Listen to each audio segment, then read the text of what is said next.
And we're live. Hey, everybody. Welcome to the Dynasty Junkies podcast. It's your host, Andrew Hall at Andrew Hall FF.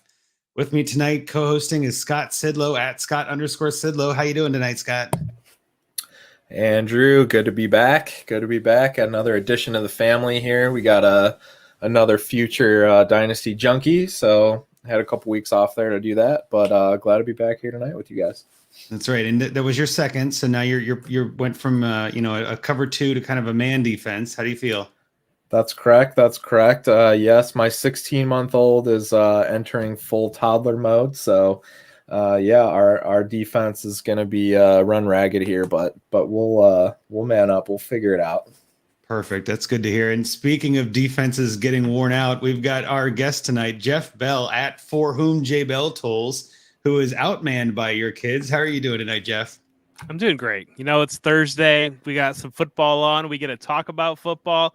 You are right. I am outmanned. I have a 6-week-old number 3. So girl dad times 3. It is running me ragged.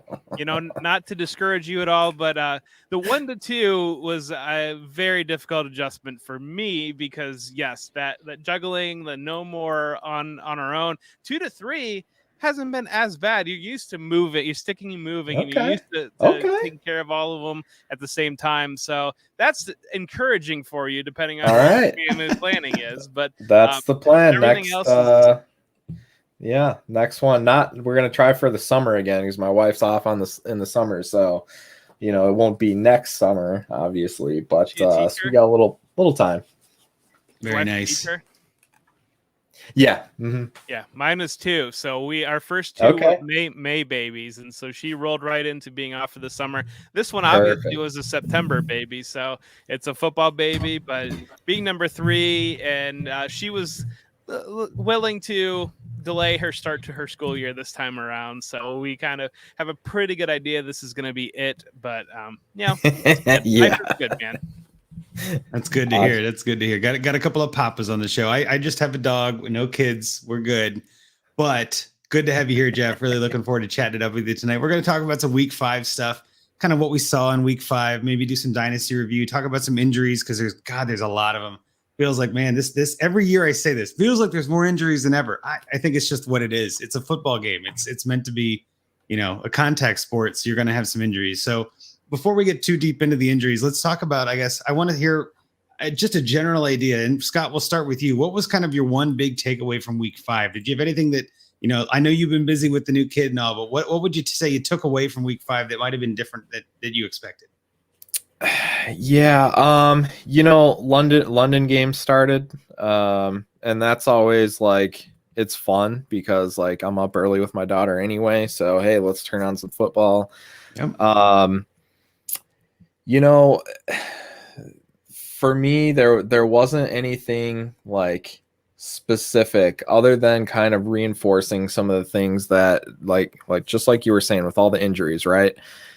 Devontae Booker is just one quick example I'd bring up as a microcosm of the whole point here that I'm trying to make is that these are the guys that you need to be rostering because it's only a matter of time. One guy goes down, Geno Smith, why are we even talking about him? And yet he comes in, he looks pretty decent, right? So yeah, my takeaway is that one of the big things I did this year more than others is to not necessarily obviously have a lot of young guys, but also have all those handcuffs and all those backups and just have rosters full of them. And I'm looking at now we got London games and bye weeks and injuries. And I'm like, actually, I got guys to fill these spots, because these injuries happen and I've already got these players. I didn't have to worry about waivers or trying to figure out how much I was going to spend on some of these guys. So my overall thing is we know the injuries are happening and it's hitting hard. And this is right in the time. Week 5, it always seems like week 6, these couple weeks here where we start getting heavy into the bye weeks. You got to have those. It's a small thing, but Devontae Booker is a shining light in my life right now, just based on the fact that I have him in so many leagues. And it's hey, I've got probably an RB2 this week, maybe even RB1 this week. Yeah. It's funny that Devontae Booker is the shining light of your life, and you just had a kid, so that's got to say a lot of it. How much you like Devontae Booker Of wow, my all right. fantasy life. Okay, I'm just giving you a hard time. Don't worry about it. I just thought it was too funny. I had to. So, I mean, Jeff, are you kind of in the same vein? Is that kind of what you're thinking? Is that depth matters, or do you have something else you want to, remind yourself of maybe in the future from week 5? Well, first I need to fan out a little bit because my Buffalo Bills, I going into the Kansas City game, I had that game circled before the season. I was a little bit nervous. You're always worried, especially being a Bills fan, and you can probably relate being a Bengals fan. Anytime you're feeling good, you're waiting for the other shoe to fall. And Patrick Mahomes is this bugaboo with Buffalo. He beat us last year in the AFC Championship game. We traded him away. And so going into that game, it was one of those that, is this guy going to own Josh Allen and the Bills forever? To come out in that game and win the way that they did, that's my biggest takeaway. I'm thrilled about that, to knock that one off, to move forward and just kind of feel like the franchise is in a fantastic place, just like I had a good idea they would be, but I was worried about a little bit of, maybe this team owns us, and it doesn't seem that to be the case. I certainly can relate to injuries as well. We've all experienced that. I've played fantasy football for 20 years, but this is really my second year playing Dynasty. And one of the biggest takeaways I learned last year that I've applied this year, much like Scott said, is really target those handcuff backs. When you're in these rosters that you've got 28 guys in your roster, you lose a lot of the value of like having a Naeem Hines or something like that, a satellite type back, because you see the value that shifts dramatically. And we're dealing in, I look at the season as 4-week windows is usually how I like to try to break it down, is like, I want to win this 4-week window. So like when I see a Clyde Edwards-Helaire put on IR, I think, okay, well, this is a Darrell Williams, or is it going to be even McKinnon, whatever breaks there? That gives me a guy in that window. And so I think that's the biggest thing of building the bench on these rosters. I'm the type that I like to build, have less wide receivers. Like, I don't want these third wide receivers for teams because, one, I play in some leagues where your draft pick is based upon the best ball being run in the background. So I actively avoid those guys because I don't want some guy to go off on my bench for 30 points that I don't have any idea if I'm going to play him. So I try to stick with smaller wide receiver rosters, deeper handcuff running back rosters. And that's how I've built my dynasty rosters out, and it's really paid off this year. No, that's a great point too. I mean, if you're playing in a league where it's the best points, potential points, and things like that, having some of those monsters on your bench and not starting them, you're like, hey, I'm making the right decision for my team, but it doesn't matter, right? If they go off, they go off. Yes. And handcuff running backs almost never do until they do, right? It's almost an all or nothing. Yeah. I think too, just to kind of piggyback on what you guys are both saying here, depth is always key to winning titles, right? You got to be able to withstand the storm that we're coming through, and injuries are just the first part. Because we're going to start to see bye weeks. We're going to start to see, different things happen that we can't predict. I mean, a guy who in the right mind would ever predict week 6, you're starting Geno Smith and Devontae Booker, yet here we are every year, right? This is not new. And so I think what I would say, and my takeaway to kind of even go a little deeper with that, is don't forget about the bottom of your roster, right? There are definitely some times, and I've got a couple of leagues that are shallower than others, where the bottom of my roster is very different in one league than another, but I always pay attention to that bottom of the roster. If there's a guy that's hurt or that's out for the year that you don't think anyone else is going to pick up, or even if they do, it doesn't really matter. There's no flyer. There's no chance for them to increase value. And we talk about this all the time on the Junkies. I know Scott's a big fan of this, production value, trade value, all these things. Get a guy on your roster who you think could have a spike in value, because then even if you're not contending, you can trade him for something. You can move them for a piece. You can trade a couple running backs. You could, again, I'm not saying this is possible or that I've seen it, but you could trade like a Damian Williams, even though he's out. You could trade like a Damian Williams, Devontae Booker for Juju Smith-Schuster. You know what I mean? Like something like that could happen, and you could then immediately uplift your team and kind of get something for the next year. So yeah, for sure. I think that's something we always say. And this is the perfect time of year to remind ourselves, pay attention, take a look. Don't get lazy. Don't fall asleep at the wheel. Those depth pieces, those handcuffs really do matter. And I think whether you're contending or not, I always say that too, churn that bottom of your roster. Let's go find some jewels on that waiver wire. And there's no point in holding on to a guy like Cameron Brate, or somebody like that. That's just like, even if they spike, there's so many things that have to go right. With Devontae Booker, one thing has to happen, and it's something that's happened before, right? Like there's some of those that happen every year. So yeah, I'm right there with you. I think the only other thing I would say is a takeaway from week 5 is my Bengals might be legit. I'm telling you, that was a hell of a game. Yeah, there was a missed kick, a 57-yarder by the rookie, right? And then in overtime, he missed another one, but Crosby missed a couple too. I thought it was you, good. He did too. Actually, we all did. I mean, I was there. It was crazy. But at the same time, looking at that game and kind of watching back and watching the highlights and stuff this week, that team is legit. Like that, they held their own. The defense stepped up. Aaron Rodgers could not do everything that he wanted to do. I mean, yeah, there were definitely some drives where he put on the Aaron Rodgers hat and ran it all over, but I'm telling you, I'm happy to see my Bengals do well. Yeah, that was a welcomed change for where we've been in the past few years. So that was my one takeaway, was a homer pick. My team's doing all right. That's fine with me. Yeah, and I think that you look at the Bengals, if you can score in the NFL, you're going to win a fair amount of games, and that's the bottom line. And having Joe Burrow there, having those wide receivers there, having Mixon, that team can put up points, and that's going to leave them in most every single game. And so that's a big key. And so, yeah, I feel like it's a great reason to be excited. So, I think we see some of the teams that got off to a hot start in the AFC West, the Broncos, the Raiders.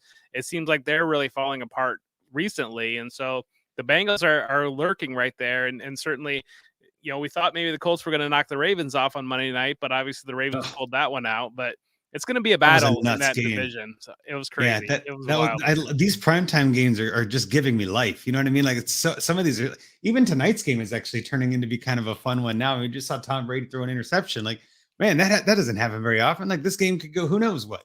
So yeah, I love that about this. Yeah, this year has had some terrific primetime games. Almost every single one of them has just been, start to finish worth watching. So that's always great. So we're gonna use some of that death talk we just mentioned and kind of head into some of those injuries. I know we kind of hit on some of them already, but I do want to kind of dive in a little deeper while we're here and just sort of talk a little bit about this. We'll start with some of the QBs. I'll list a couple guys and then I'll kind of kick it to one of you, and you can pick some of them out there or pick another one. But some of the injuries I've noticed this week, we've got Kyler Murray, who might be limited with his shoulder. I still think he plays. Daniel Jones, he missed Wednesday, was back Thursday with a concussion. Tua Tagovailoa might be back this week. I mean, we don't know yet, but it looks like he might be trending that way. Jacoby Brissett may not play at all. He might be hurt. And then the ever-present Ben Roethlisberger on the injury report, just bad play, I think, is really what that one is. But, I mean, Scott, is there anyone on this list or any other QBs that you're worried about injury-wise? I'm not even going to bring up Russ because it's so obvious, but any of these other little guys that we might see this week, you think you got to be looking out for? Yeah, not really. I mean, I think, Kyler's obviously been doing less running. He's really been throwing it and throwing it well. So shoulder injuries, you definitely want to just keep an eye on. But otherwise, Daniel Jones, that definitely, I saw that happen. That was a big hit. Yeah. Looks like he's probably going to be okay. But that offense is probably pretty screwed without him. So yeah, it's not so much him, because he'll be back at some point, but it's all the players around him, and so much for Devontae Booker, right? But he should still get the volume and everything. I will just mention Russell Wilson really quick though, because if he's going to come back this year. So it's not like he's out for the year, which makes it a little bit harder. But I was looking up some recent trades for some of these guys. I mean, injuries are a great time to buy players, especially elite 100%. Players. Yep. And I saw a trade that was like Jared Goff and Michael Thomas for Russell Wilson. I don't care if you're rebuilding, retooling, competing. Well, I don't care what you're doing. Make that trade. Go get Russell Wilson. Even if you need to play Davis Mills for the next 4 weeks until Russ comes back. I mean, or Geno Smith for that matter.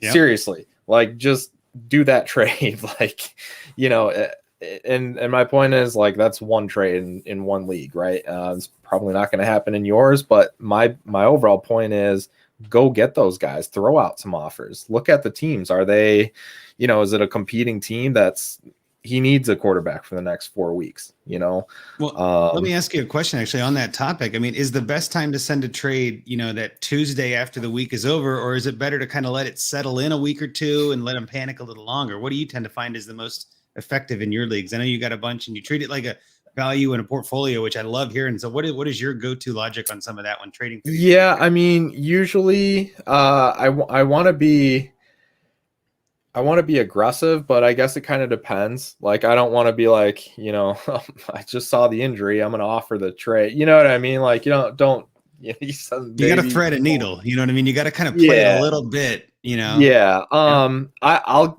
in quite a few leagues this week, I kind of waited for waivers just because I knew, like, let's see, does this guy go after Geno Smith? Like, how hard does he go after Geno Smith? Did he throw out offers? Did he try to trade for another quarterback?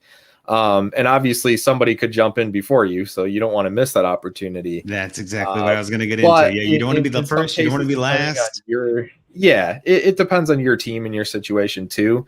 But I'm definitely going to throw something out, or even just shoot a message and just be like, hey, you know, I know he's going to be out for a little while. I've got a couple guys, you know, let me know if we can make something work, or don't make a move until, you know, just hit me up before you know that you've got options, you know, type of thing. And sometimes that definitely turns into something. So you gotta like that. Yeah. Jeff, is that kind of your mentality, or, you know, how do you approach trading for injured players like that? Yeah, I agree with that mentality. And just open that dialogue, see where the person is going to land, see how they're feeling about this season, how they're feeling moving forward. You know, quarterbacks, I feel like a little bit different, and you want to buy, especially in Superflex. Anytime you can get a discount on a guy that you feel good about, go for it and shoot that shot. I know I'm kind of kicking myself. Last year, I was in one league and I was kind of in talks with somebody for Dak Prescott last year, and it was like one of those where, like, I worked out the deal and then he, like, took a slightly better deal from somewhere else, like, type thing. Like, and I was like, what are you doing, bud? But like, I think that was a big window last year where, you know, he bounces right back and he's a top 5 quarterback again, and teams that panic. And I do think that, I think a lot of us do a good job in Dynasty of having that longer term mentality, but there are certainly people that panic. There's people that they don't want to throw away a $30 entry or a $50 entry, and they're going to get aggressive on those type of moves. And so I think it's great. And anytime, again, in the Superflex, we feel good about the top guys, and anytime you can get any sort of discount on them, I'd go for it. Yeah, no. And last year, actually, in a home 1 QB league, I had Dak, and Stafford, I think, was my backup QB, and I just wasn't sold. You know, last year was a little bit iffy with the Lions and who knows and all this. So I sent Dak and a third, I believe, for Justin Herbert.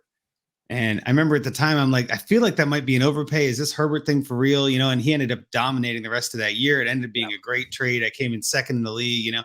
And so sometimes it's to kind of even say what you're saying is, like, I wasn't panicking as a Dak owner, but I was like, well, I'm willing to see what's out there. And the Herbert owner, you know, the manager that had Herbert was like, well, you know, I'm interested in Dak. It's going to cost more. I'm not going to do it straight up. And he was our, you know, 0-4 or something at the time. And I was like, well, I'll throw a third. Like, why not? It's better than nothing. And he looked at my roster and he realized it's probably the best I'm going to get. You know, it seemed like a fair trade for both of us. And now he's got Dak this year and has a better record than I do this year, right? So, I mean, like, you never know. But sometimes too, though, my mentality is I like to send an offer, but I don't want it to be the offer they accept, I guess, if that makes sense. I like to send an offer kind of like a shot across the bow, just to be like, hey, I'm interested in this guy. It's a little low ball. I know you're not going to accept it, because I'm one of those people too that I like to send something to kind of just let them know I'm interested, because sometimes messages, especially with like MFL, there's a whole bunch of chat options for some of those, and I just don't know who's doing what on those. So I'm just like, let me just send the stupid offer through MFL, and it makes it easier. With Sleeper, obviously, it's a little easier, but even then, a lot of people don't check that or don't get the notifications. So I feel like a trade is like the way to really put your plant your flag on and be like, I am interested in this guy. I am sending something that is worth it. Now, again, it's not the one I'm expecting them to accept, right? But it's like, hey, here's kind of where I'm at with this. If I wanted Russ and I was sending a Goff and Michael Thomas, I'd expect that to get accepted, right? So I might send something a little bit. Well, I mean, if the guy has Russ, he's probably not accepting that, I guess is what I'm saying. Like, that's a good sending offer is where I'm getting. Like, that's a little bit low ball offer that the guy might, hey, you know what? I don't want to deal with this all week. I'm busy. I got real life stuff. I just had a kid. You know what I mean? Sometimes you catch people in that mode too, right? We all have lives. We've all got other things going on. And I've said this before. I think this year more than any other, a lot of Dynasty players are in way too many leagues. I think a lot of us joined way too many leagues over the pandemic and are like kind of stressing out with weekly waivers through 5 weeks. And it's like, man, you know what? It gets them off my roster. I don't have to think about it. It's one less thing for me to worry about. Sometimes you can sneak one through the goalpost like that. So that's kind of where I'm at with some of that. But yeah, I think, again, in any of these injuries, anytime there's someone who goes out, I'm probably sending an offer, if I'm contending or not, just to see what the price is, just to see how they're panicking. So yeah, I completely agree with you guys on all of that. Any other quarterbacks do you guys want to talk about injury wise? I know that there's a whole bunch of weird things out there with quarterbacks. Who knows if they're going to play? You had Tom Brady's thumb, which no one was ever expecting him to miss this. So, I mean, there's a couple of those things, but is there any other quarterbacks you've heard of that are, maybe we should discuss or get into? No, but I think Kyler Murray worries me just a little bit because we saw how dominant he was at the beginning of last year when he was like running away with quarterback one, and then he got dinged and he really fell off. And so seeing him pop up on the injury report, just with that history from last year, just kind of, it puts that extra seed in your mind of like, I really hope this guy keeps this up because I've got him a couple places and I've been thrilled. And I think everybody has been thrilled with the beginning of the season. So that's just one of those to monitor. I feel like Ben Roethlisberger, it's one of those that you see him pop up there. It's almost, I don't know, the Steelers won a big game against Denver, but it almost feels like if they get into a situation where they start to fall out of it a little bit, is there going to be an injury that pops up that allows one of the other guys, Haskins or Mason Rudolph, to play like that? That's the only other random thing. Well, and that's always the fear, right? If Ben leaves, and we're not all, I don't think anyone on this podcast or in Dynasty is excited about Ben Roethlisberger this year, right? But no, it's not like there's an heir apparent waiting to take his role. I mean, like the guy behind him isn't exactly wowing me either. And that whole offense is going to be bad whenever the change happens. It's already not great. I mean, there's a lot of Deontay truthers. I know Rocky's one of them where it's like, that's got to make you nervous as a Deontay manager or even a Claypool manager, something like that, or even a Najee manager. I mean, like, that whole offense could be really rough this whole year. I specifically avoided a lot of the Steelers heading into this year. I remember I traded away a Deontay share last year just because I was like, man, I don't want to ride that train. You know what I mean? Like, I just don't want to deal with the Roethlisberger ride. I mean, I have him on a couple teams where I would say I'm like scraping by. I'm like 2-3 and shouldn't be contending, but could contend. And it's like, I mean, it's better than not starting a quarterback in the super flex, but is it? And it's like, So, yeah, it's one of those weekly debates. I just love that battle. So, yeah, Roethlisberger is just painful to watch. And I agree with what Kyle said here, too. Just painful to see him throw the football. You know what I mean? Like, man, I got to be honest. I agree, Kyle. There are times when I watch those games and I'm like, man, he needs to just take a nap and an ibuprofen and just call it a day. Like, what is he doing?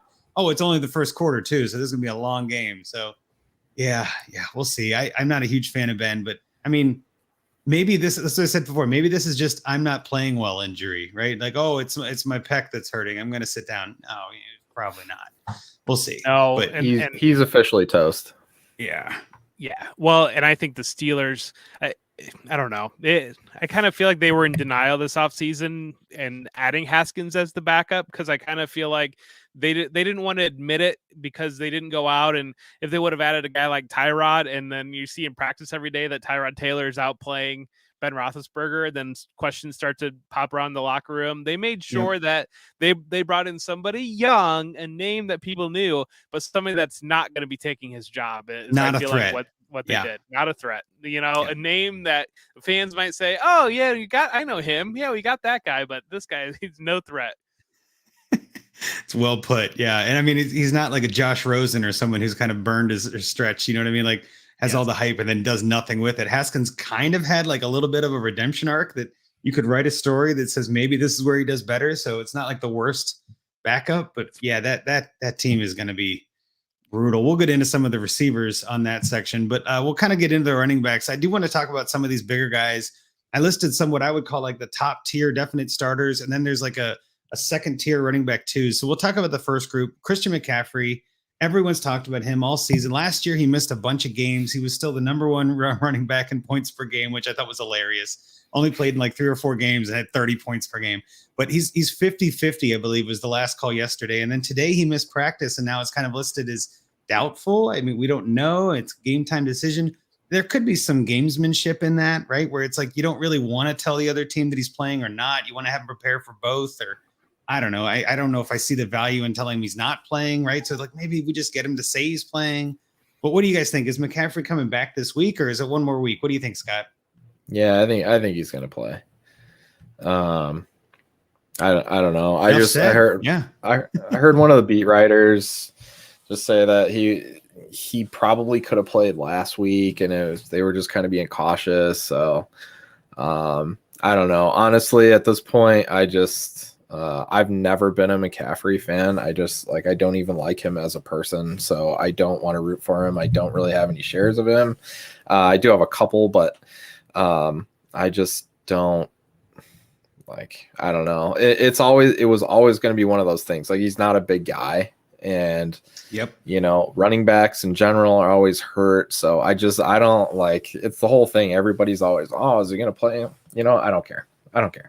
Because yeah, I'm just it doesn't, honestly, it doesn't matter, because they're going to put in Hubbard, and Hubbard's going to give you the production anyway. So if you have him, great, plug him in. And not I'm actually happier when some of these guys miss, like a Delvin Cook, and I have 15 Madison shares that I get to plug. I was stoked last week when they said Cook was going to sit out, because I have okay, well, I got to sit my 2 Cook shares, but hey, 15 Madisons are plugging in, and I'm going to, have an RB1. So honestly, I'd rather McCaffrey sit. Well, you're right for the decision-making process, right? It's easier if we know for sure, because you don't want a hobbled McCaffrey or even a hobbled Dalvin Cook, which we're going to get into here. I mean, Dalvin Cook is one of those guys that's had a couple of injuries. I don't call anybody injury prone in this contact sport, but he's missed some time before. We've seen this before.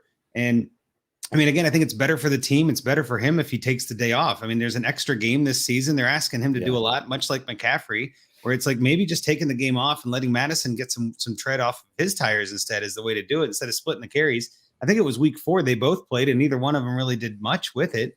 But when Cook sat, Madison went off, right? That's what you're looking for, is when it's all or nothing. I mean, Jeff, what do you think about these guys? Are you excited about either McCaffrey or Cook at this point?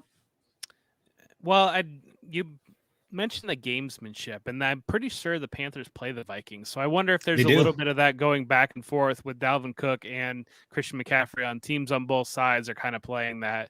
I think Scott brought up a great point about McCaffrey could have potentially played last week. They were sitting at 3-1 last week. And I think that you're feeling pretty good, especially as a team that, you're kind of thinking that maybe you're a fringe playoff team. The Eagles are coming in. The Eagles were 1-3. It's one of those that, can we slide through this game and give this guy another week? But, when you drop that game and you drop to 3-2 after starting 3-0, all of a sudden that shadow of going 3-3 and you're back from being a 3-0 team to a 500 team is a completely different conversation. And I think that amps the pressure up a little bit. I do wonder with the 17 game season, if we'll see what we've seen, being an NBA fan or following the NBA, following baseball, we see load management. And so I wonder, adding more NFL games on, if there's also going to be a little bit of that of it's early in the season. He could potentially go, but where's he going to end up? I think that's kind of what happened with George Kittle. And I almost wonder if TJ Hawkinson might be headed down the same type of path, where Kittle had been toughing it out since week 1. And they finally just said, our bye is coming up. Let's eat 3 games here. It gives you an entire month off. Hopefully you're back to being more productive. And so just some of those type of things that as fantasy managers, you don't love to see it, but at the same time, you brought up a great point with Madison, because as somebody that also has a bunch of handcuff shares that are much cheaper to acquire than these elite running back shares, you end up in a pretty beneficial position when some of these guys sit, and especially you're going head to head. I do kind of hope Christian McCaffrey plays, because in Scott Fishbowl, I'm going up against somebody that has Chuba Hubbard, and they're struggling at running back outside of that. So selfishly, I'm fine with McCaffrey playing. And I did end up in a couple redraft leagues. I got McCaffrey. I drew the 101 and I took McCaffrey. So I'd kind of like to get him back in my lineup and get that production back. But so I'm pulling for him. I hope he's out there, and I do like watching him play. He's a guy that I do enjoy. But yes, Rocky's nailing me on my 0 RB, but it's working out, man. I'm 4-1 in SFB, and I have Darrell Henderson, and I've got a whole lineup of other random guys that I'm squeaking by week to week. But I like that approach. Well, I mean, this year of any year has been a 0 RB works kind of year. You know what I mean? And I want to say it yes, any strategy can work if you draft the right guys. Let's be honest. The idea here is just draft the right players. Why do we overthink this? What are we doing here? Just draft the right guys. It's so easy. But no, this year especially, we've seen so many injuries early that have knocked players out for a couple games. But I think you hit on something that I really like too, is that 3-week IR is now a thing. where it makes it a little bit easier to say, like, Kittle, just go sit for 3 weeks, right? We're just going to give you 3 weeks off, and it's going to be a known 3 weeks, which helps everyone in fantasy, because it's not like Mixon last year where every week we don't know, or McCaffrey every week we don't know. And it's like, no, you're out for 3 weeks for sure. We can all plan accordingly. I kind of like that. And I think teams are using that this year more liberally than they did last year, because last year was kind of a new thing. But I think teams are kind of going, you know what, that isn't a bad idea. That puts them out of the way. We don't have to think about it or worry about it or game plan for it or whatever.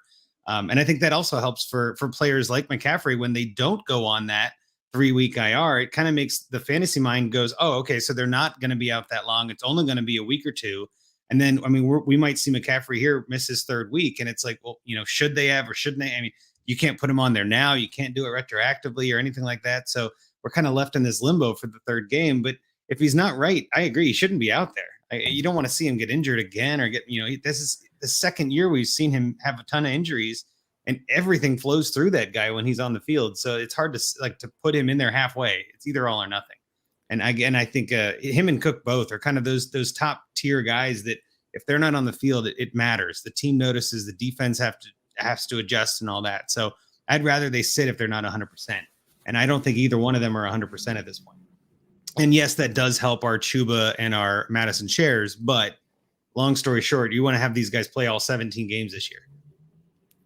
Yeah, and I want to say a couple things, because obviously our listeners don't care if I don't care if McCaffrey plays.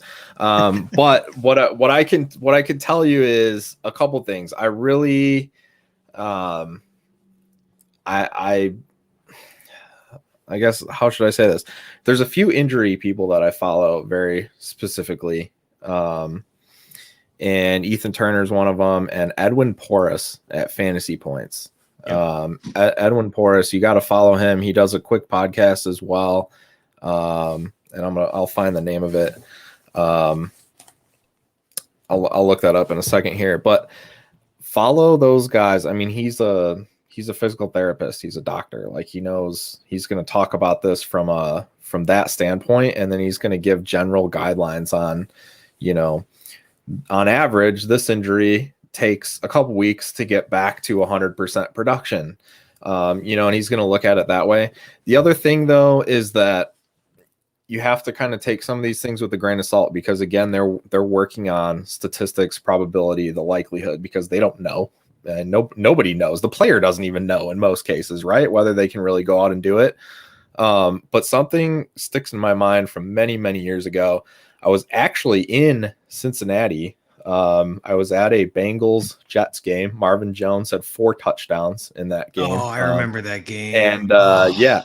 And so I believe, I don't know if the game was, because that was a noon game I was at, but I don't remember if the game was simultaneous or if it was a night game. But that was when Jimmy Graham was with the Saints, and he was banged up. He had some injury. I think it was a foot, something like maybe a groin, a foot, something like that, where he was going to be real limited.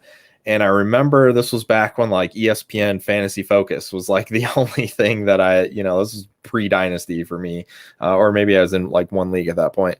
And Stephania Bell was like, oh, yeah, I mean, Jimmy Graham, I mean, even if he plays, he can't move. He's not going to be able to do anything, blah, blah, blah, blah. So I benched him. And yeah, he couldn't run, but he stood in the end zone and he caught like 3 touchdowns. So he had like 4 catches for 13 yards and 3 touchdowns or something like that. And I was like, okay, so my whole thing is I'm never going to sit those guys. So if they're starting and they're a stud, they're going in my lineup, and whatever happens. All it takes is one play. I know with a running back, it's sometimes a little bit different, but a wide receiver, he can catch one pass, and 8 points is better than 2 or whatever you're going to get from Deshaun Jackson or something if you're throwing him in your lineup. So my whole overall theory with some of these studs, McCaffrey, Cook, whoever, any of these guys, they say start your studs. Well, start your studs if they're playing, because I don't care if they're going to be a decoy or whatever, but them going off on your bench, man, nothing is more annoying, feeling. than when you could have had them in your line. So to me, it's just like, that's the unfortunate thing of, oh, I don't know if he's going to play. It's questionable, whatever. And then you have a Thursday night game that you could have played somebody. And then you had a London game, you could have played somebody. And so, I mean, sometimes you just have to make the best decision. But for the most part, I'm just going to say, listen, if he's questionable, I'm probably going to just roll with him. 100% agree. Yeah, I would much rather start my stud and have him get 3 points like Cook did in week 4 than bench Cook and have him get 73 on my bench or something crazy. You're like, God, I overthought it. You know what I mean? Like, why did I double think that? And I always say this too, process over results. We're all big fans of that, right?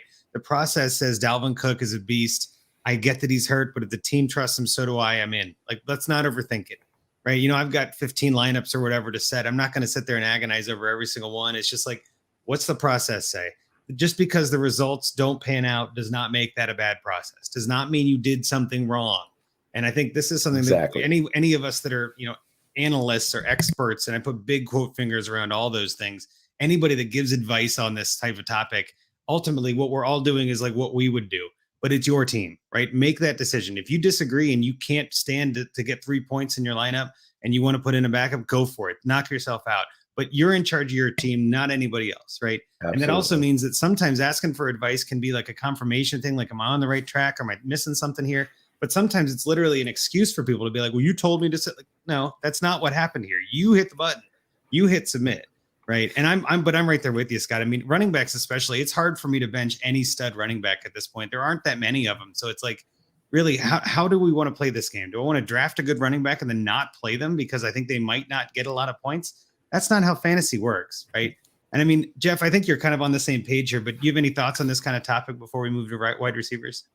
No, and I think especially running backs. If a running back is going to be out there, I feel like they're going to touch the ball. I do I would wonder statistically if there's a breakdown, because it does kind of feel like we saw last week with A.J. Brown, where it does feel like if there's wide receivers that are very, very iffy, those are more likely to be decoys, it seems like, than a running back. Whereas, like, if the running back is active, I assume he's going to go. And usually I kind of feel like with the running back, it's the type of thing where maybe he's on a pitch count, but then football coaches are football coaches. And if the guy's saying, I'm feeling good, coach, I'm feeling good, he's going to keep going, I think, in most instances, unless there's a rare instances where they'll be like, well, no, Christian McCaffrey is running great and he's feeling good, but we decided he's only going to touch the ball 10 times, so he's done. I don't feel like that happens because coaches want to win, and players want to win too. But I do I would lean more towards the side of caution on wide receivers, because it does kind of seem like more often there, if you've got a very iffy guy, you might just be out there. We saw Deandre Hopkins a couple weeks ago where he was very iffy, and he went and I think he caught 2 balls or something like that. And it does kind of feel like we saw it last week with A.J. Brown, where he was iffy and he went and he was just kind of a decoy out there. Yeah, no, and you're exactly right. I think you're on the right track there too. Running backs almost never become decoys, because if they're in, they're going to get rid, and that's why they're in. But yeah, receivers, you can go and make a fake block, be somebody on the outside to distract, get someone out of the box. Much easier to be a decoy. I 100% agree with you. And on that note, I think we'll get into some of the wide receivers. Obviously, there are tons of guys that are injured. You don't come to this podcast for injury roundup. We're not here for news. It's just more to talk about some of these guys and see what we're doing with them in Dynasty. And I mean, you kind of hit on one there, and it's someone that I know has been a decoy, but Julio Jones, right? He's coming up, maybe trying to get back in the game this week to play alongside A.J. Brown. I mean, this is kind of one of those things too, where if I have Julio Jones on a roster, it's most likely a contending roster, right? If I'm not contending, I probably have moved on long ago. If I didn't think I had a chance this year, I probably decided, hey, time to make a move and get what I can for him, right? But I've got Julio on a couple rosters where I've just accepted he's going to, for lack of a better term, die on my roster, right? Like, I'm just going to go down with the ship, and Julio's the guy for me. I mean, what other players, I guess, are out there that are like that? I know T.Y. Hilton might be coming back this week too. Are there any other like aging vets that we tend to just, I don't know, ride or die? Let's see how it goes and kind of ride off into the sunset. Jeff, we'll start with you. Do you have any of those guys that you can think of on your rosters that, like Julio, that are kind of hurt in and out, but you just keep them on there? Well, I got burnt for the last several years with AJ Green, kind of treating him Oh, that yeah. same way, where like it was one of those like I'm gonna keep playing with this fire. Like it's just, I played fantasy long enough, and like I saw AJ Green. He came in that same draft class with Julio Jones, and I was always infatuated with AJ Green, and I've spent the last couple years watching AJ Green sit on my not even I think 1 year it wasn't even IR spot, but like you just kind of. He's just lingering there, not doing anything. So that's a guy that I've certainly been there with him. I am a sucker for these names that, I need a little bit more Belichick in me where I'm just going to cut bait. Julio is the guy that I did get out on, though. I had him in one league, and it just kind of said, I just think he's kind of done, to be honest with you. It's just one of those that I feel like this offseason maybe presented the last good opportunity to get out on him if you're going to get out on him. It didn't turn out great for me, the trade that I did, because I traded him for I was big on Jonnu Smith, and so it was a tight end premium league, and I traded him for Jonnu Smith and for Dwayne Eskridge, another guy that I like, and so it was one of those where it was like, this is probably the best that I'm going to get for this guy at this point, and I believed in Jonnu, and that's not working out for me, but the guy that traded for Julio, the guy that traded for Julio, that's not working out for him either, so, we're all kind of in those silver linings. It's just so funny with trades, like how you agonize over these things, and then like I did one deal where I traded, it was like Tua and Ayuk, and I got back Deshaun Watson, and I got back Curtis Samuel, and it was one of those like we went back and forth, and then it's like halfway into the season we're like we all got nothing out of this. Like, yeah, none of those players really matter that much. Yes. Yeah, what are the odds? No, but it's funny how trades work out that way. No, I love that. Scott, what do you think about that? Any of these older guys that you're, holding on to too long? Anyone you can remember that you got out on at the right time? Yeah, you know what? It's more league dependent than anything. I mean, Julio's definitely dying on all my rosters, and I don't care. I love Julio, and he can die on my rosters because you just can't get anything for him. So I'm finding a few guys right now, or even in the last couple of years, Odell Beckham and Kenny Galladay. You cannot get anything for those guys. I mean, you can't give Beckham away. People be like, well, pay me to hold him on my roster. Give me a third with him so I can waste a roster spot. You know what I mean? Like, it's just so bad at this point with some of these guys. So, unfortunately, Landry's kind of in that category too. Mostly, I think, because of the injury now, but you might have been able to trade him the Browns before receivers the season. Then. Yeah. But mostly receivers. Out. I mean, running backs, I'm moving on from ASAP. Well, I think the main difference is that running backs, you don't tend to get a lot of older running backs because the older like Todd Gurley's or things like that, they get moved around so much after that first contract is over. With receivers, I feel like there's a little more hope. They've got a longer lifespan, again, with quote fingers, right? You've got guys like Julio and AJ Green that are still kind of kicking up dust. I mean, AJ's had a better year this year than I expected because I thought he was dead, right? I thought he was done. I thought he was toast, and he's actually catching the ball and getting touchdowns. I remember that. That was 3 years ago. And Julio missing time with injury, of course, but he's still Julio when he's on the field, right? He's still distracting the defense and earning some targets. So I think that's the main difference. And even T.Y. Hilton, I'm curious to see what he does when he gets back. I know Michael Pittman's been stomping the field and been their wide receiver one, but Hilton could still vie for some of those targets, right? He could, still be one of those guys that we start to, pick back up or get for thirds in leagues and things like that. If you're he might help Pittman if he can stretch the field. If he's still got his speed, it might help that offense a little bit. So the guy that I'm hoping for the whole sake. I'm hoping he helps Paris Campbell. We saw last week Paris Campbell started to do a little bit, and they've been running him outside. But I think Paris Campbell's a guy that needs to be inside in the slot, and running him more there. And so adding T.Y. Hilton to the outside, my hope is that it helps Paris Campbell. It's the main beneficiary there. I have so much Paris Campbell. I would love that. That would be great. I drafted him in a couple leagues in the first round. You know what I mean? Like he was going to be the guy. And I've held on partially because you can't get anything for him now. But in some other leagues, I was able to acquire him pretty cheap for running backs or things, just like, hey, I'll take him. Let's see what happens. And I mean, on that same vein, one of the other guys I've got on a couple rosters still is N'Keal Harry. Like, just let's see what happens. Maybe this is maybe this is the please go somewhere else, please. Yeah. Please. I was watching the Patriots, the Tampa game, and I'm watching that game, and I'm like, who's this tight end that they're lining up out wide? Like number one, this tight end. And I was like, oh, that's N'Keal Harry. Yeah. Remember all the hype about him though? He was like the clear number one over DK Metcalf because he couldn't run the shuttle, and everybody's like, oh, he looks good, but he's not going to be great. Man, I tell you what, there are so many times in Dynasty, at rookie drafts especially, that we are just bold wrong, like just all the way wrong. Yeah. But you can't tell. You just go with the data you have and see where. I think landing spot matters a lot more to wide receivers too, because with running back, it's almost like wherever they land, they're probably going to get a chance. I mean, ETN had a chance until he got hurt. Harris obviously comes right in and goes. It almost doesn't matter as much, I think. And I'm oversimplifying it, but with receivers, it's like you really have to get the right kind of opportunity. You have to be the right kind of receiver in the right system. There's a lot more to learn, I think, too. It's brutal seeing some of these receivers. But I do want to pivot a little bit and talk about some of these other receivers. And we actually had a question about this next one I wanted to bring up was Mike Williams. And Ridley Truther, one of our favorites on the DAP network, was chiming in. What are your thoughts on Mike Williams' dynasty value? Was big on him this offseason and have a ton of shares, some keeping to contend, but others I'm dipping out of because of record, but at least a first. And Scott, I'll kick it to you first. What are your thoughts on Mike Williams? Did you expect this kind of breakout wide receiver one overall? I mean, is this something you want to get out of, or do we ride this lightning? Yeah, I mean, no one expected it, but for him to be healthy, it's a new offensive system, which, remember, a lot of times we're like, oh, new offense, what's going to happen with these guys? Well, sometimes that's an opportunity for the guys who have been kind of on the outs.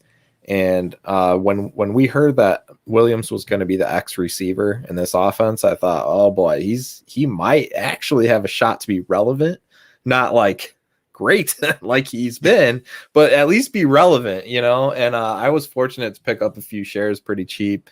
Very happy about that, obviously. I looked on the DLF Trade Finder to see if there was anything that interested me. There's a lot of Williams for a first and second, Williams for a 23 first, which is obviously very trendy right now. Like everybody's got to be in the 23 class. I wouldn't do any of those, to be honest with you. I mean, I believe this is Mike Williams' 5th year. So he either is going to have to be re-signed there, or he's going to go somewhere else. Either way, I'm just going to take the gamble on it. If he sticks with Herbert and they're going to stay in this offense at least for a couple of years, depending on unless they completely tank from this point. Obviously, they're looking very good. So I'm going to roll with him. I wouldn't trade him. I mean, why are you going to give him up for dart throws? I'm never a fan of that unless it's last resort rebuild. There's nothing else you can do, and by moving those points off your roster, you're going to get a better draft pick. Right. Then okay, but again, last resort. I don't want to get rid of him yet. He's still relatively young. He's got an opportunity to kind of take over from Keenan Allen, who is old now. So I'm not going to move him based on some of these trades that I see here. If you really had to, I mean, I would shoot pretty high. I would be looking at like AJ Brown, package for like an AJ Brown or something like that. Throw in a second and go for, a Brown, but I'm not going to take any of these future picks. Yeah. And I think you're on the same track that I would be, where it's, let's try to tier up. Let's try to take this and ride the hot hand as a trade value. Again, though, if I'm contending, I probably want that guy on my roster, right? If I'm like 4-1, 5-0, something like that, it's going to take a lot to pry him out of my roster, because that guy's a starting lineup every game right now. And there's really no reason not to. There's nothing he's shown us outside of the injury we could not foresee anyway to make me bench him, right? Like that's not something you can predict. So yeah, I'm with you. If you can do that kind of trade and make a move to a contender that, isn't happy with AJ Brown's production, that's a fine trade, I guess. Jeff, what do you think about Mike Williams though? Is that kind of in the same vein where you are, or are you okay with getting just a single first and calling it a day? No, I love Mike Williams. I was all in on him this summer. He was one of the guys that I really liked. You hear the talk about him moving to the X. If you look at the profile, I mean, so he's 26 years old. He was, I think, like the number 4 pick in the draft. He had a 1,000-yard season in this past. He had a 10 touchdown season in this past.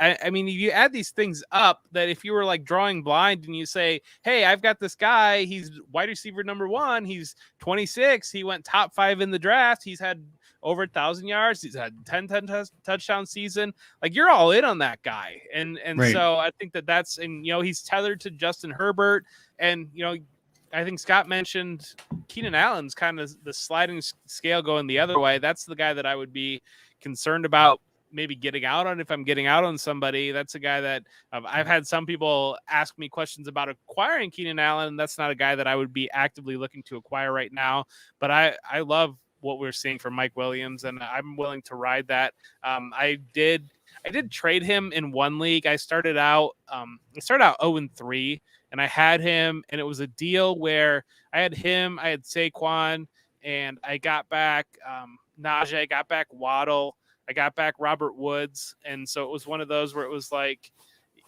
it was it's not bad, early. Yeah. Like I wasn't Makes sure, sense. like riding the lightning or whatnot, but Dynasty obviously, and is this going to be the window to get out on these guys and to go young on this other direction? But I do have him in other Dynasty leagues that I'm happily riding along with.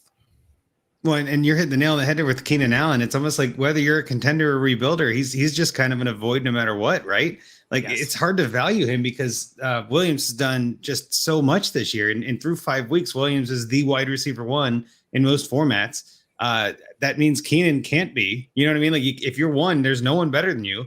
And I think Keenan is kind of seeing that decline, but there is still some potential there. And it's like in Dynasty, especially, like I have Keenan on a roster where it's like kind of in the middle. And I want to trade him away, but no one's really giving me fair value. They're all trying to buy him low, and I don't blame them. I would do the same. But it's like I don't get offended at those. I just go, I have to decline that. Like that's not what I'm looking for. You know what I mean? But every week that goes by is one less week to get out. And I think sometimes this is the time of year where I always take a look at it. And I just actually published an article on Fantasy Pros about this, my weekly renovation series, where I said, you really have to pick a direction after 5 weeks. Like if you're 1-4. Yeah, you can pull it off, but you really got to catch lightning in a bottle in a really odd way to have that happen. If you're 1-4, take an honest to God look at your team and be like, are you top 3 in points? Are you, top 3 in points against? And that's why you're at 1-4. And like, do you have Michael Thomas coming back? And that's a missing piece, which I don't think is going to be it. Right. But like some of those questions, you really have to analyze your whole league. And I think if you're at that bottom spot and not really looking to turn it around, I would probably then trade low and send Keenan Allen away for something, before it goes any further, because in all honesty, we play this game kind of like a stock market. I know that's how Scott plays a lot of this, and you don't want to buy too high and you don't want to sell too low, but sometimes it's best to sell and get out of it and take a pick or something that isn't going to decline in asset value. And so it's tough. Those Los Angeles receivers right now, I mean, anybody tied to Herbert, I'm a fan, but Allen's a wide receiver 2 at best right now. And that's not a bad thing. That's still got value, but he's not the wide receiver 1 on his own team anymore. It makes it tough.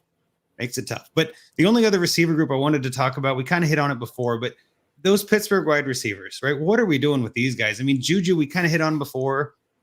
Chase Claypool's a year 2 receiver. He's kind of got some hot and cold streaks. He's been all over the place, and a lot of people love him.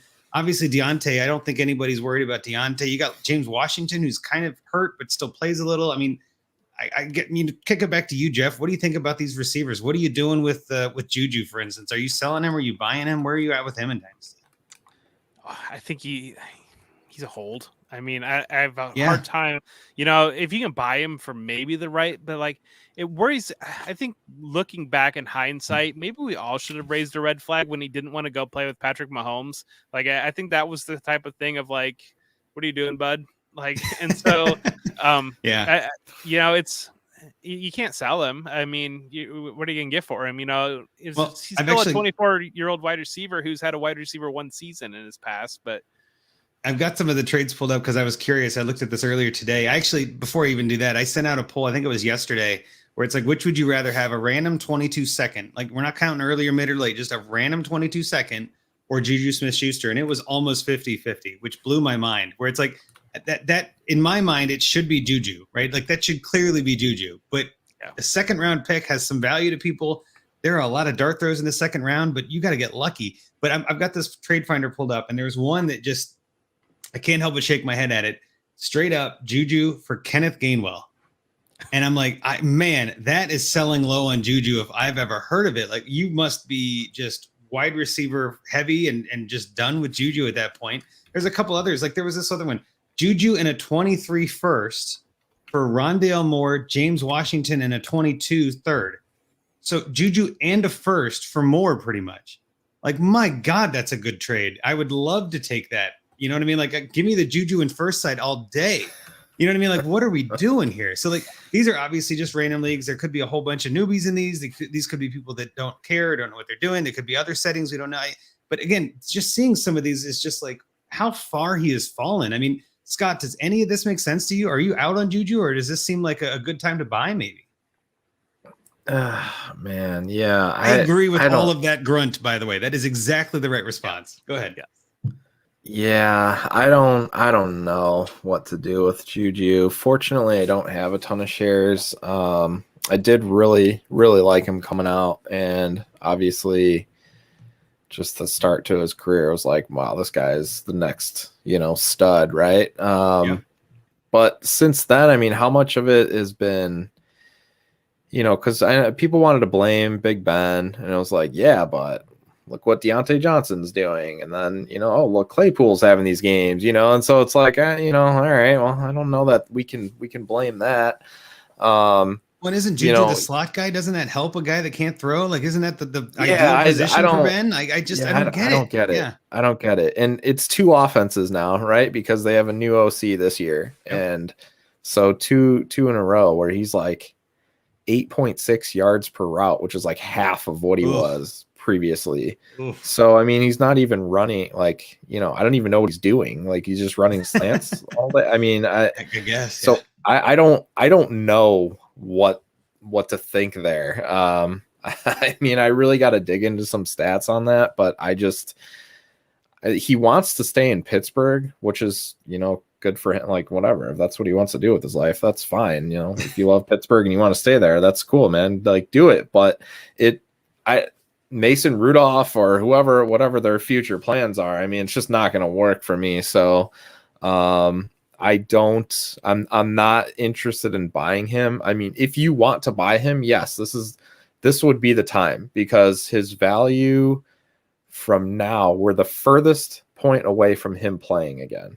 Right now is the furthest we are away from him playing again. The closer we get to him playing, the more his value will rise. I'm not saying it will be a large rise, but it will increase as we get closer to him getting back on the field. So if you want to buy, now is the time. But I'm probably not, to be honest with you. Well, I mean, just putting it this way, which would you rather have, Juju or Kenny Gainwell?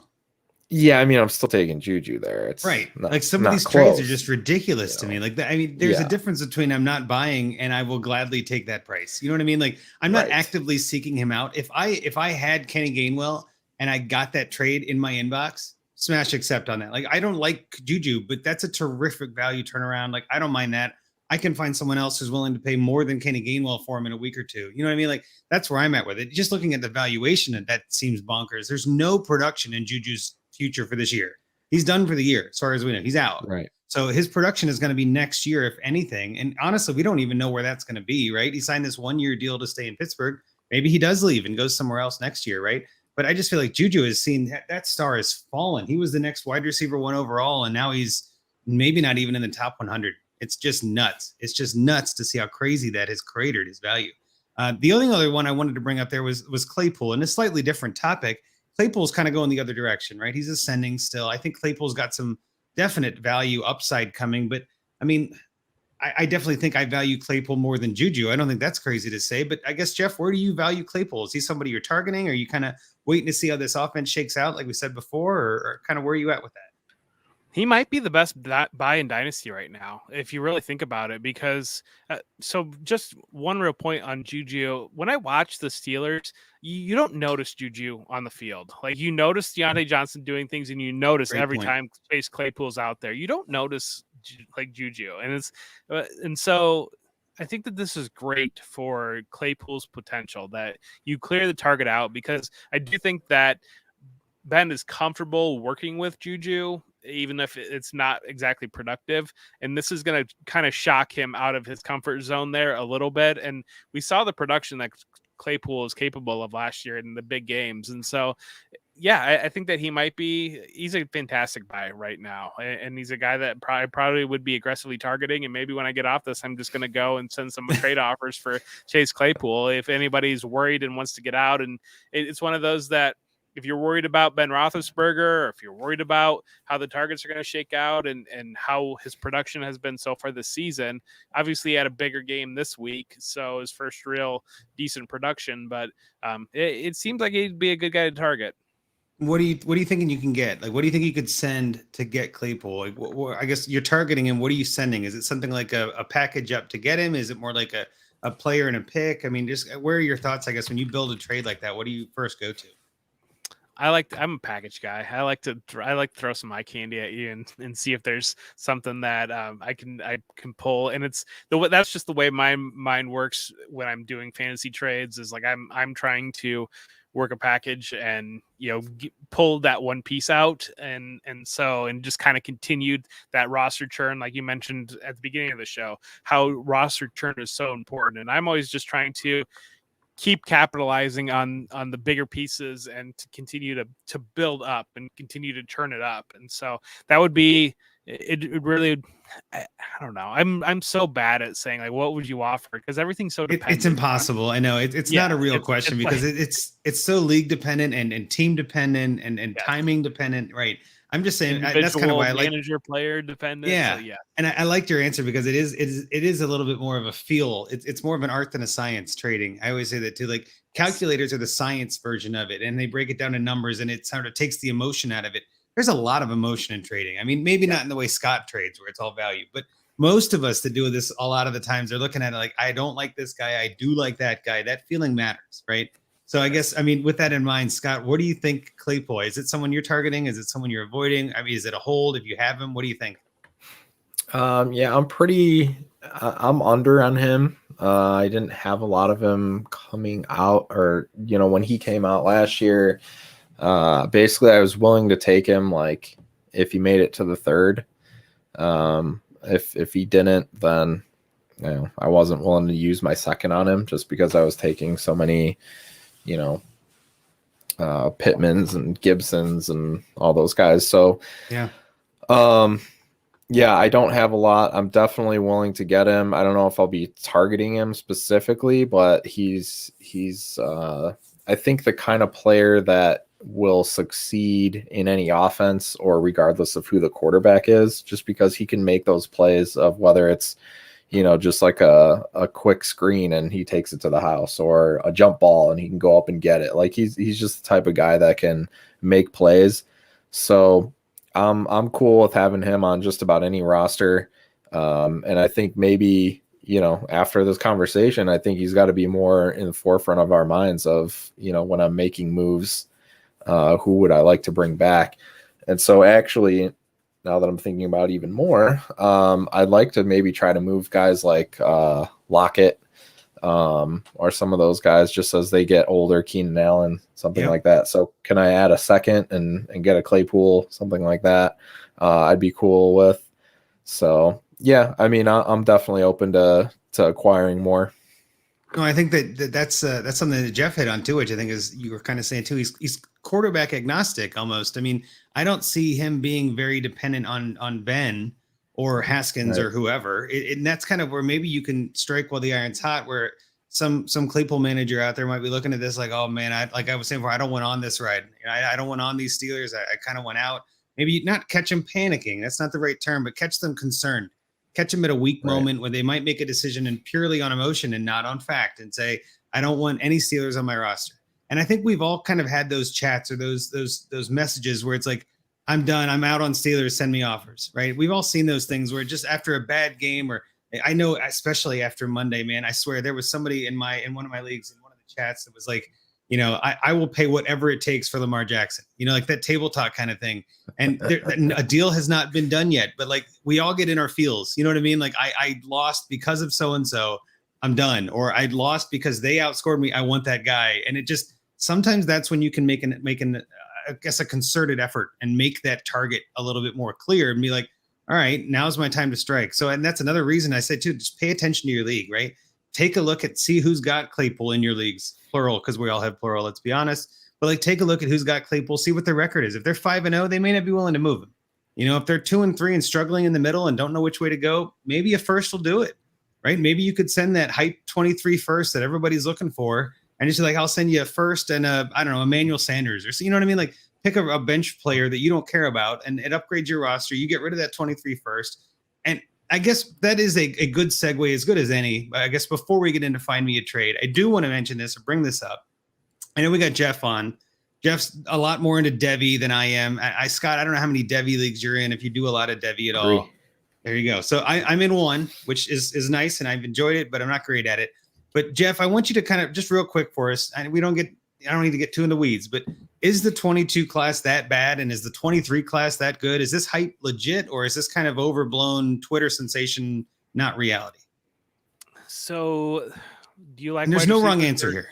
Do you like wide receivers or do you like running backs? Would be right now is the way it's looking right now. The 22 class is looking really good with wide receivers. Treylon Burks, he looks like he's going to be a stud. David Bell's looking good at Purdue. Garrett Wilson at Ohio State. I really like Chris Olave. I'm biased there. So the wide receivers in the 22 class, I feel pretty comfortable that they're going to stack up with last year or a normal wide receiver draft. Running backs are a concern. Isaiah Spiller is probably the top guy right now. Some people like Breece Hall. There's just kind of, it really falls out. Kenneth Walker is a guy that right now is rising up boards a little bit. He kind of reminds me of Michael Carter, to kind of put that and seed in your mind. The Michigan State running back, he's currently leading the nation in rushing. Quarterbacks are pretty shallow coming in. People like Malik Willis. If Malik Willis catches draft capital and he lands in a good spot, he's going to be a guy that is going to, he'll ignite you for. I think Jalen Hurts is probably a good comp for him at the NFL level that you can think of what fantasy terms if he were to hit. Matt Corral's a guy another guy that people are really getting in on. Spencer Rattler, the bottom kind of fell out of him, and so that's a guy that people were looking forward to, and he's just I was hoping you'd bring him up. Like that whole thing this past week done, was nuts. So, he's done. Sam Howell would be the other name that is on my mind, that he kind of reminds me of Baker Mayfield, that type of player. And so he just kind of in that mold where he's productive and he'll probably catch pretty good draft capital, but he's not, Baker's not there for fantasy where what we saw maybe coming out of Oklahoma that we hoped for. So it's one of those that I think the top half, like, everybody's going to fall in love with guys because that's what happens. And so the reality of it is, but if I'm in the bottom half of my first, I just did a trade today. I'm 4-1 in a league and I'm third in points and I'm kind of shallow at running back. I traded my first and my second, and I got Aaron Jones back because it was one of those where great trade. It was like, yeah. So I had Barkley and I got Aaron Jones back, and my team it's an older team, and so part of me was thinking well, I've got to hold on to that first, but at the same time, I'm in this window. I did lose Russ in that league, but I've got Carson Wentz is one of my quarterbacks, and I've got a couple other guys that are kind of getting me by a little bit. So that was one where it was this is right now it's looking like the 9th, 10th pick in the draft. And so I'm willing to do that just because I needed a running back. But again, I think the top half, people are going to talk themselves into. Isaiah Spiller is showing that he can catch the ball out of the backfield. And so that's a guy that people will talk themselves into. But again, the 23 class, the biggest thing on that, DJ Uiagalelei is falling. The bottom's falling out on him too, and so that was the guy that people were really looking. I don't know, and so he just might not be that good. And then Bryce Young's going the other way, the Alabama quarterback, and people.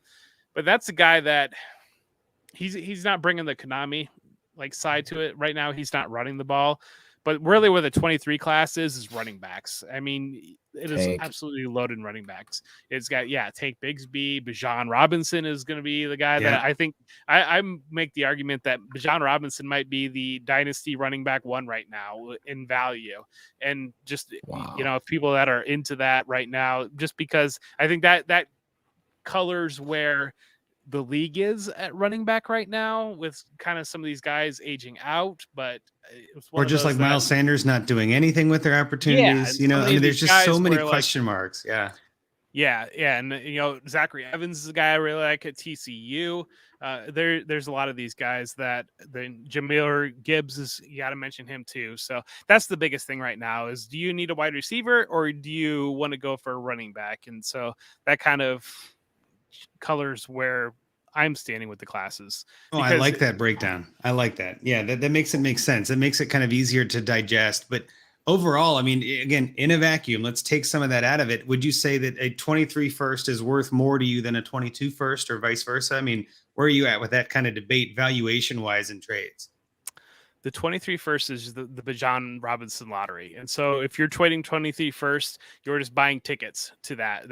And I think that, and maybe you'll end up with a decent running back that you're happy with. But I think that right now is what you're seeing. And that's kind of, I think that's the unsaid thing about it, is that you're buying a ticket to that lottery by going for the 23 first versus the 22 first.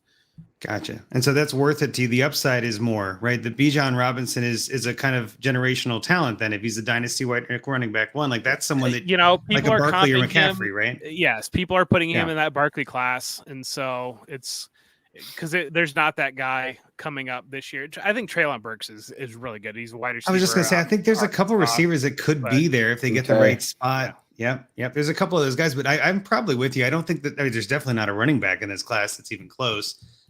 There could be some odd things that happen on draft day that move values around, but I don't think any of that's going to make a big enough difference.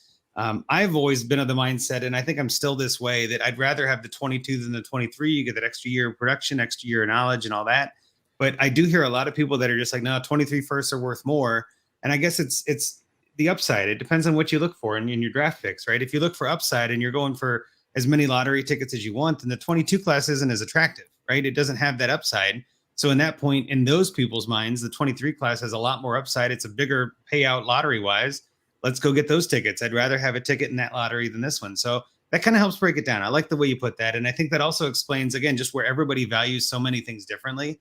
And again, like you put it too, like every team is different. If your team needs running backs, this year ain't it, and trading your first and 22 for a running back is a good move. I love that trade for Aaron Jones. I think that's a terrific trade. And I think that's something that I would be very happy with. So yeah, I'm right there with you on that one. But I guess, Scott, let's hit you for a second here. What are your thoughts on the 22 and 23 class? Do you have anything to add to what Jeff said there? Is it pretty much hitting what you were thinking too? Yeah, I'm on the same page there. I think we've been spoiled with the quarterback classes recently, and I wouldn't expect that to continue, at least not for 22. So I am all about trading my 22 picks for quarterbacks when I can, like packaging, not just like a Baker level, but I mean like elite quarterbacks. If I can get them, and it takes a pick to get there, I'm doing it. Even like a Watson, definitely willing to throw out a 22 first or a 23 first for a Watson, because by then he should be playing, especially 23.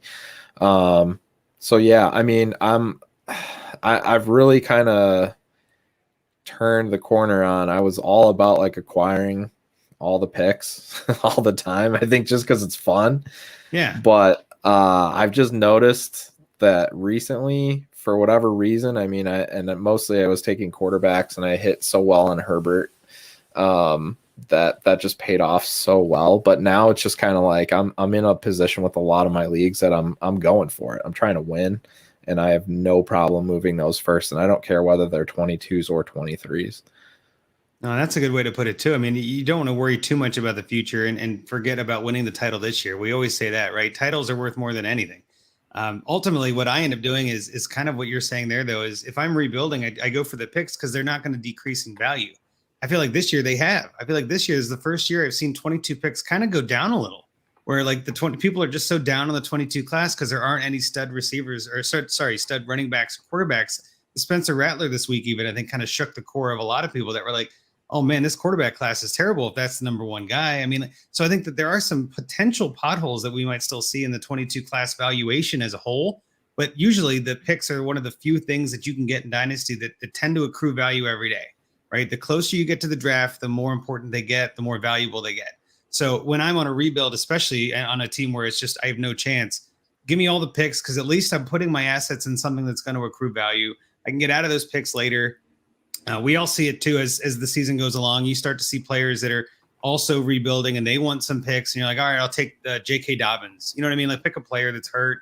I'll trade that for you. You can have a pick. I've got 6 of them. I don't need one. You know what I mean? Some of that stuff happens amongst rebuilding teams all the time. So yeah, I think it's going to be an interesting, I don't know, let's say 6 months, right? As we head into the draft season to kind of see how this college season finishes up, see what kind of players are surviving. Does Ben retire? Does Juju retire? Like some of these crazy, you never know with receivers, right? T.Y. Hilton actually just came out.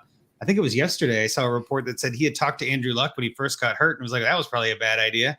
Because Andrew Luck was like, don't go back. Like, what are you doing? You know what I mean?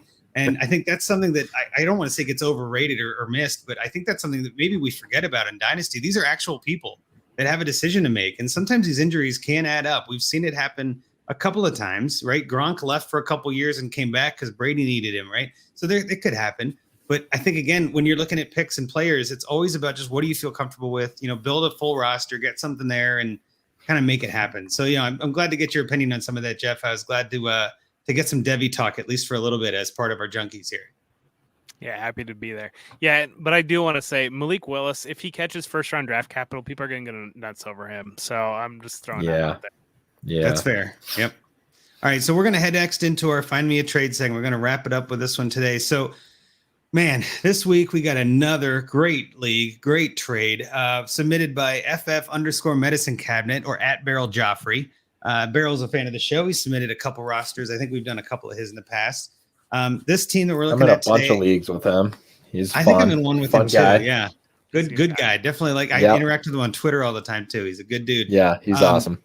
So I'll put the team up here in a second, but we're looking at a 12-team PPR Superflex, 1.5 PPR tight end premium, 4-point passing TDs, -2 for interceptions. So quarterbacks get a little bit of a ding on that. 25-man rosters and 3 taxis. You start 11. It's a QB, 2 running back, 2 receiver, 2 tight end, and the premium, mind you. This is a massive tight end league. Super flex, and then 3 additional flex. So he's got 11 starters, and 2 of them are tight ends. That's in a tight end premium. That's kind of where my brain goes first thing. He mentioned in his kind of review of the team, it's a rebuild, lots of young QBs and plenty of draft capital, looking for assets to grab now before just being an all-rookie team, which is never effective. I'm going to say, first and foremost, I would agree with that. Being a rookie team as like a full rookie is tough. I've had a couple teams in my life that have gone that way, and it hasn't been ideal. Maybe that's the way to put it. But let's take a quick look at his team and just kind of see what we're working with. I think that it's at least worth taking a shot at and seeing what we can do to help this guy. So he's got Fournette going tonight, which is great. But he's got Trevor Lawrence, Melvin Gordon, Leonard Fournette, TJ Lockett, Jalen Waddle. Tight ends this week, he's starting Ricky Seals-Jones and Tommy Tremble. So I'd say there's a hole there.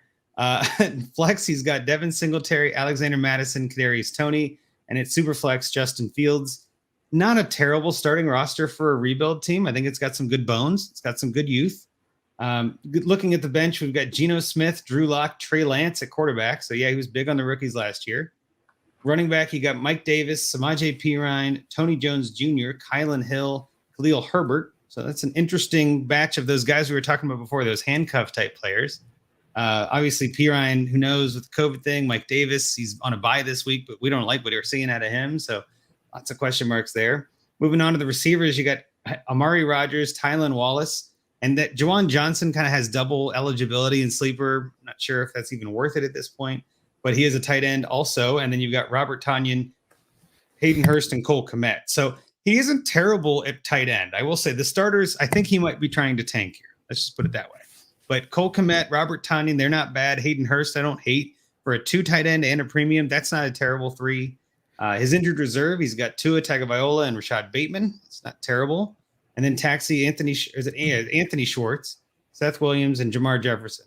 And then looking at the last thing, we got the picks. He's got a first and a second in 22, a first, second, third in 23, and then a first, second, third in 24. So I guess we'll kick it over to you first, Scott, and kind of give us an idea of what you're thinking for this team. Where should he go? What kind of trade would you look for, and kind of break it down for us? Yeah, so right now where we're at, there's 2 5-0 teams And then there's an additional 7 teams that are in the mix at 3-2 or 2-3. So that's a lot of trade partners, right? Because you either have the guys that are going for it, and there's 2 of them, right? So there's not just like one team who's like, oh, I'm dominant, I don't need help, I'm not going to do anything. There's 2 guys 5-0. And then that whole mix of guys is going to be, some of those guys might say, I have too many injuries or whatever. It's not going to happen this year. But you're going to have quite a few teams. You have 9 teams potentially right there. That's a good amount of trade partners to be able to get something done. It looks like the quarterbacks were fairly evenly distributed. There were a couple of teams that didn't have any, so that's a little rough. One of the things, and I'll almost kind of go back full circle here with what we were talking about early in the show.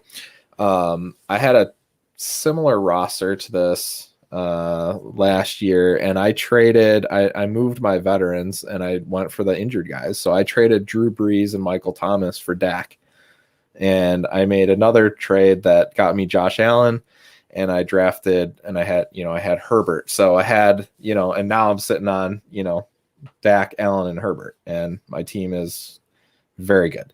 That doesn't suck. Yeah. It happened very quickly. And so I love the youth and potential at your quarterback position, but likely not all those guys are going to be studs, right? So can you turn 1 or 2 of those guys into a potential stud? Can you go to the Russell Wilson owner and get Russ for one of these young guys, something like that? Just looking through it quickly, it was hard to find a perfect scenario like last year where Dak was out for the season. You're like, oh, I can target that guy because that team's a contender and they need a quarterback right now. That wasn't really the case with the Wilson owner. So, for me, I know this trade is something I put out there a lot. I'm obviously not a Fields guy. Can't stand him.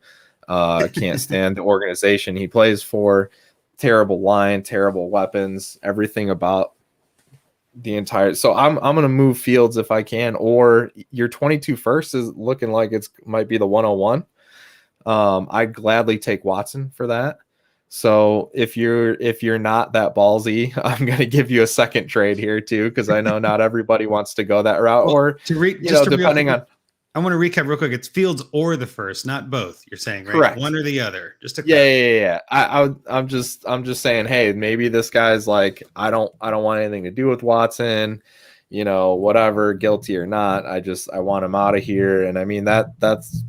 If a guy wants somebody who can play right now, or maybe it's looking at, hey, right now that's the 101. So that might look pretty tasty compared to a guy who might be in prison, which, I mean, listen, I don't know. There's a lot of scenarios. It's a wide spectrum to what can happen. His floor is prison. You're right. That's right. So that's what I'm saying.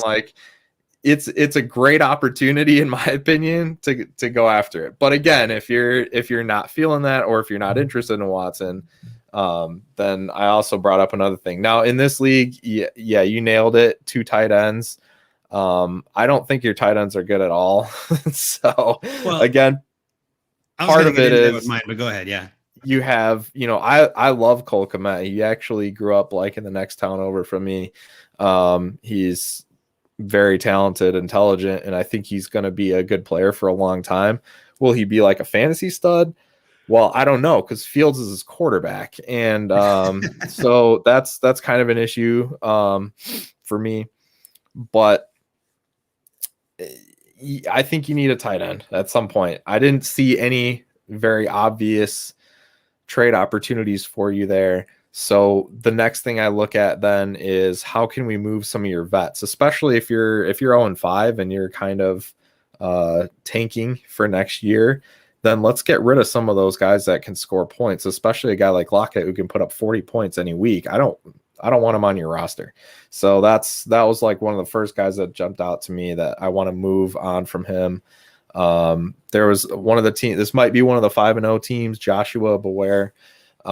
He has a couple good starters at wide receiver, but he doesn't have a lot of depth. So maybe you can get a piece like Amon-Ra St. Brown and his 22 first, give yourself a couple firsts to work with next year, or to flip for another proven piece. So that's kind of the direction I went with that. But overall, I think you need some tight ends, and I wouldn't mind turning some of your quarterback potential into proven studs. No, I like that logic. I like where you're going there. I mean, I think needing tight end is great, and then you offer them two trades that aren't tight ends. It's terrific. But you're also exactly right. Like, there aren't a whole lot of teams that have a lot of tight end depth in a 2 tight end league. I mean, it's just tough to find depth. Yeah. I hear you. I was just giving you a hard time. Jeff, what do you think about that trade? And then you want to get into yours, I guess, and give your opinion on what you think you should do here. Yeah, I mean, I like Justin Fields probably a little bit more than Scott does, but I see where he's going there, and I certainly don't blame him for making that swing on Watson. That's a guy that I've tried to target. It's one of those that the people that have him at this point are fine. It seems like they're fine going down with the ship right now, in my experience. And then, I completely agree on Lockett, and so that's where I went on a deal. Seeing that Leonard Fournette is kind of taking over this Buccaneers backfield, I think it's an important time for this team to capitalize on that value and to move off Lockett. And earlier in the show, we talked about targeting injured players. And so that's where I did the Leonard Fournette and Tyler Lockett for Jerry Jeudy, because love that. The team that has Jerry Jeudy, Justin T, he's really loaded at wide receiver right now, to the point where I don't know if Jeudy would even be a weekly starter for him. And coming off that injury, he's struggling at running back, that team. I think he's starting Marlon Mack this week. And so if you're starting Marlon Mack, you're probably open to discussions about a running back, especially if you're a 3-2 team. It looks should like be open to team, it looks like that maybe they're a younger team because they have Jamar Chase, they have CeeDee Lamb, they have Devonta Smith, but at the same time, they have Amari Cooper and Mike Evans. So when you've got all those wide receivers, you're in certainly a win now mode. And so that's where a team that stood out to me that, again, buy the dip on an injured player, capitalize on some of that value, and nudge one of these 3-2 teams towards a win now. And I think that's something that you can consider too in Dynasty, that somebody might be on the fence and they might be sitting there at 3-2 and they might be like, well, I'm getting by right now. And it's okay to kind of give them that jolt and say like, hey, like you can go for this. Like, here's some veteran guys, and maybe you weren't thinking that exactly, and your season started out a little bit better than what you expected, but why not push in for it? Because we all like to win, and it only takes. The reality of it is, with these leagues, you hit 1 year and you're paying for multiple years on it. You're paying for the experience of multiple years, but you cash out one time and you've got yourself covered for years going forward. So maybe this is one of those that he feels like he might have enough depth at wide receiver and certainly needs to address the running back position. And again, capitalize on Leonard Fournette's value and move Tyler Lockett off while he can.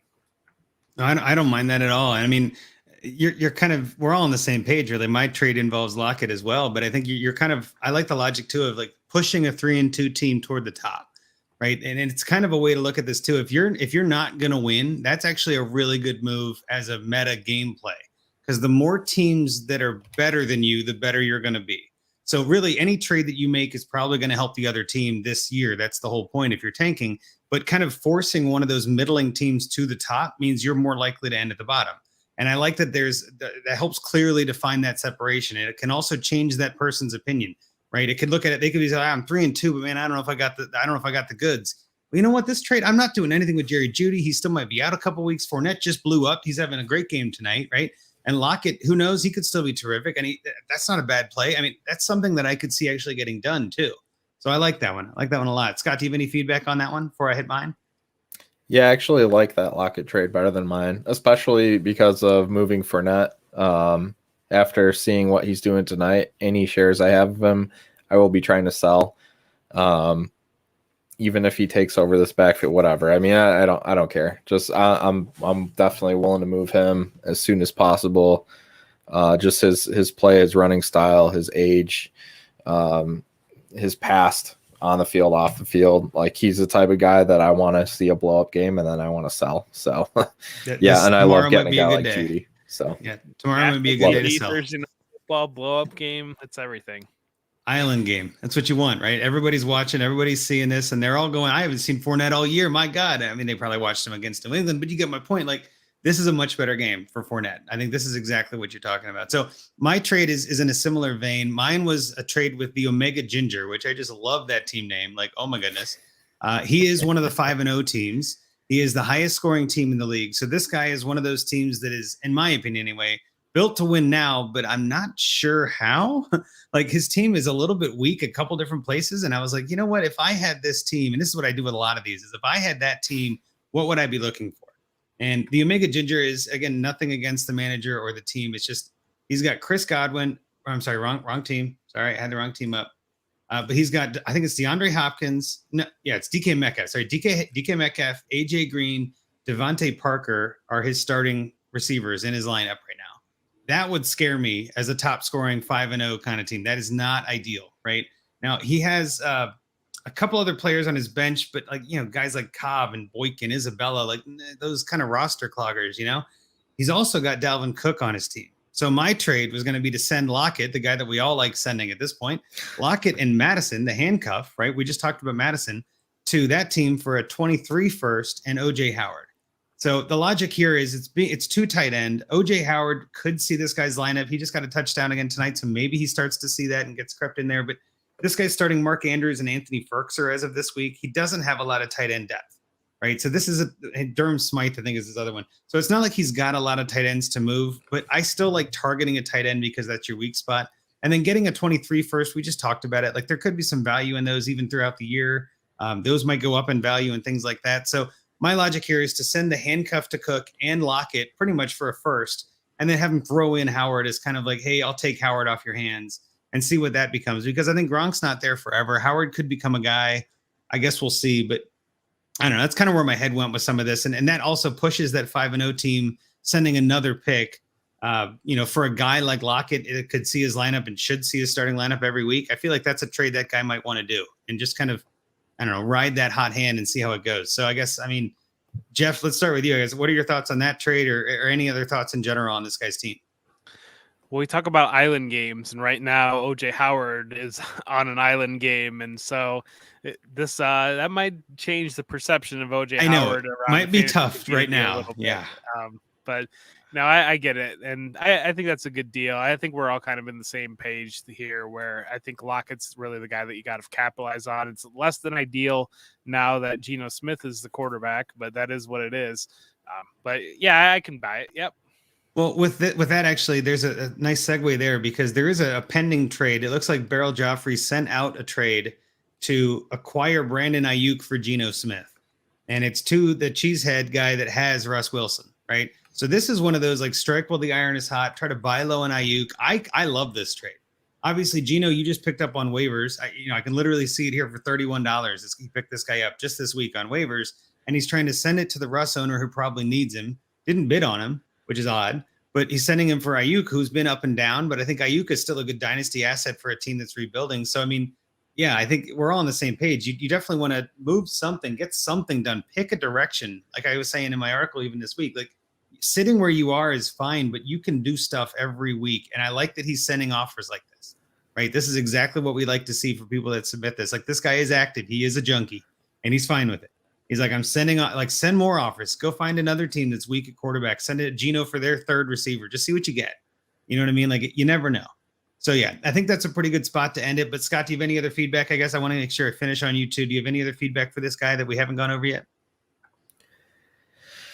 No, I think we covered it pretty well. Just any other veterans that you have, I would just be looking to get rid of those guys. It's just ensuring that you're going to get a higher pick next year by moving those points off your team. And Melvin Gordon is another one of those prime examples. The right way. That's the right way to tank is moving those productive guys for youth or injured players or picks. That's the way to do it. Ensure that number one pick for next year, even if it's, even if the class is perceived to be weak, number one pick's always going to have value. And, you can always use that as a trade piece if you don't want to pick somebody. Yep. Even if the class is, you need a running back and the class is wide receiver heavy. I always tell, don't worry about your team at the draft. Right? Draft for value, trade for need. That's what we always talk about on the DAP network. I know Russ is a big fan of that on Trade Addicts. I know Rocky's a big fan of that. Like, don't worry about your team when you're at the rookie draft. there will be somebody willing to pay high dollar for that 101, 102, 103, whatever it is. You're going to find somebody. Don't panic. Don't think, oh, I got to reach. I need a running back. You don't. It's March. It's April. It's May. You don't need any of that stuff. Like, don't worry about that. So yeah, I think that's as good a place as any to kind of call that a day. But I obviously, Jeff, really appreciate you coming on. It was terrific. I had a lot of fun with you tonight. Why don't you tell people where they can find you and what you got going on? Yeah, you can find me Twitter for whom J Bell tolls, the number 4. You can find me with Fantasy Pros. I'm doing the Devy Primer that comes out every week. And then going for 2, well, not going for 2 anymore. Going for 2's got my heart. That's where I started, but I'm no longer with them. The Devy Royale, Tuesday nights at 9:30 is their Devy show. And then I do another podcast, 7 o'clock live show, Coming Off the Edge. And so just a lot of content coming out through there. So primarily Fantasy Pros and primarily the Devy Royale, Tuesday at 9:30. Phenomenal. No, that's great. And I know that you got a lot of Devy things going on, and college season is almost never ending, just like the NFL anymore. So there's always a bunch of new things and new players to look out for, new names to learn and all that. So no, I love hearing any of that Devy talk. So really appreciate you having you on and giving us some of your Devy knowledge. Hey, all right. Thank you so much for having me. Oh, our pleasure. Yeah. So obviously you can follow the podcast at Dynasty Junkies, follow the DAP network at DAP_network. Obviously we are the DAP, the Dynasty Addicts Podcast Network, the DAP network, if you will, and we will, as Russ always says. We love that. Make sure you follow all the hosts of us. Obviously, I'm at Andrew Hall FF. You got Scott at Scott_Sidlow. Rocky, our third host, who's not here tonight. He was in the chat, but at Dynasty FF Addict, give him a follow. Make sure you subscribe, rate, and review. Obviously, we love taking your feedback. If you have anything you want to give us, any trades you want to send us, any posts on Twitter that you want to tag us on, any polls, we love getting that kind of stuff. Definitely DM us if you want to submit your team for Find Me a Trade. We are still accepting applications. We've had a bunch of them, obviously, and we've got a few still in the tank. But if you're really dying to get in here, let us know. Maybe we can get you in ahead of somebody. But for the most part, we're just here to have fun, talk Dynasty, and have a good time. So for everybody else out there, I don't know, Scott, take us away. One last thing I did want to mention. I talked about Edwin Porras earlier. At FB Injury Doc is his Twitter, and Injury Prone. Get it? Injury Prone is his podcast. It's a great listen. He's a great guy. Follow him, part of Fantasy Points. Awesome night. For Jeff Bell, for Andrew Hall, I'm Scott Sidlow. Junkies out.